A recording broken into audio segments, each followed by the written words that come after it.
In this video, I'm going to show you how to lock a PDF in Bluebeam. Now, the first thing you want to do, of course, you want to open up the PDF you want to lock, and then you want to go to Document up top, and then from here, you want to click on Security, or of course, you could also just press Ctrl plus L on your keyboard to open this up very quickly.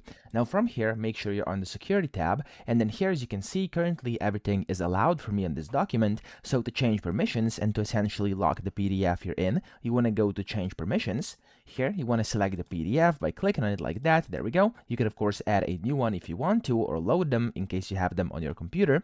And then down here, you can either select your presets if you have any, or you could just go ahead and select Require Password to open the document.